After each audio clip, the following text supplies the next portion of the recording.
Hi, this is Jennifer with Springs Homes, and I'm back with our monthly real estate report. I hope you had a great holiday season.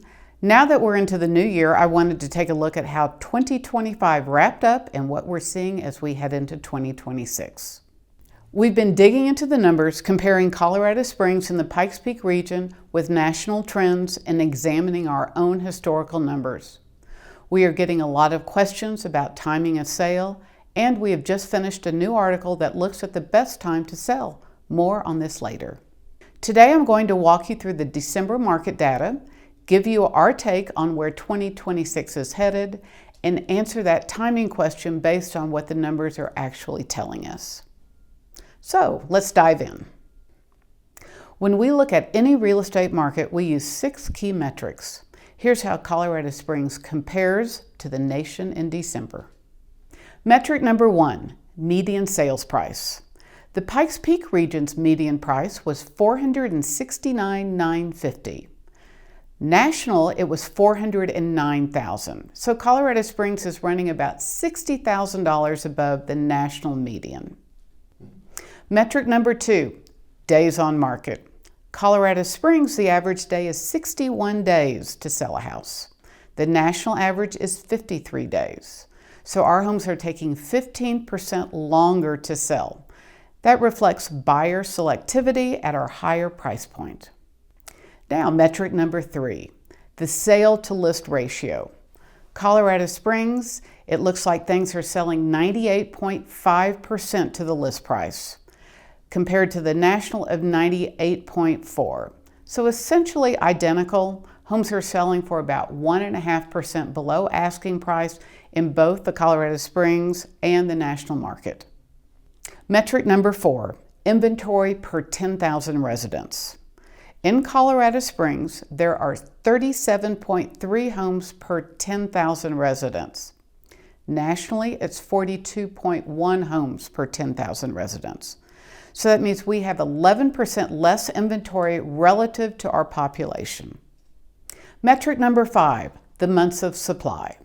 Colorado Springs has 3.1 months of inventory, while the national stats show us 4.2 months of inventory.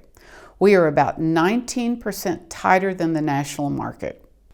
But here's the critical context. We've tripled our inventory since 2020 through 2021, when we were at just 1 month of supply. The average for the fourth quarter of 2025 was 4 months of inventory, approaching a more balanced market. We're not in that 2020 or 2021 seller's market anymore. Metric number 6, price reductions.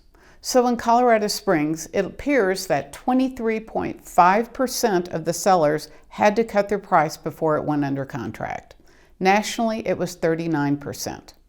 So only 1 in 4 of our sellers are cutting prices, compared to nearly 4 in 10 nationally. This is the clearest indicator of market strength. When sellers cut prices, it means they misjudge the market. 76.5% of Colorado Springs sellers get their asking price without reductions, but only if you price correctly from day one. So, what does all this mean? Colorado Springs maintains better fundamentals than the national market, less inventory per capita, and significantly fewer sellers cutting prices. But despite having relatively tight inventory, our homes are taking longer to sell. So why is that? That $60,000 price premium causes buyers to be more deliberate and selective. We're in what appears to be called a soft buyer's market, not the hot seller's market of 2021/2022, but not a true buyer's market either. It's a professionalism market where pricing accuracy, presentation quality, and realistic expectations determine the success. So let's switch to the topic of mortgage rates. Mortgage rates are critical to understanding 2026. In 2021, rates hit historic lows around 2.65%. They peaked over 7% in late 2023, averaged 6.7% throughout 2024, and ended 2025 around 6.15%. The forecast for 2026, rates will average around 6.3%, ranging from 5.9% and 6.5%. That's a steady improvement, not dramatic drops. Now, why does this matter? Even a modest drop from 6.7% to 6.3% improves monthly payments and brings more buyers into the market. Economists predict every 1% rate drop expands the buyer pool by 5.5 million households nationwide. Bottom line, rates are stabilizing at levels that make home ownership possible, just not as cheap as 2020 through 2021. So here's the outlook for 2026. Based on December's data and rate forecast, we are expecting continued normalization. Inventory grew 11% year over year in 2025. That trend should continue. Pricing stability. We are not expecting significant declines. More likely, modest appreciation of 1 to 3% or just flat pricing. Improved affordability. Lower mortgage rates mean monthly payments should decrease for the first time since 2020. The spring's inventory surge.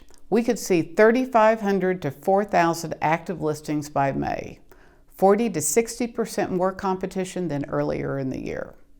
So the question, is now a good time to sell? Yes, but of course there's always a but with important conditions. Why early 2026 works? Timing. List in the next 60 days before the spring flood hits. Pricing power. 76.5% of sellers who price correctly get their number without reductions. Buyers are active. With rates stabilizing around 6.3%, more qualified buyers are ready to purchase. What you must accept, the 2021-2022 market is gone forever. No bidding wars. Timelines are 60 to 90 days, not 30 anymore. Price within 2 to 3% of recent comps, and you're in that successful 76.5% we talked about earlier. Start high and you will chase the market down. At a $470,000 median, buyers are selective. Your home must compete on condition, not just price. So what is the bottom line? The interest rate environment is improving gradually. Combined with our structural advantages compared to the national market, sellers who list early with competitive pricing will have an advantage before spring competition arrives. If you're thinking about selling in 2026 and want to talk about your specific situation and a strategy, reach out to us. So this wraps up our January newsletter. Keep an eye out in your mailbox for our stats that will be arriving soon to your mailbox, and we will see you next month.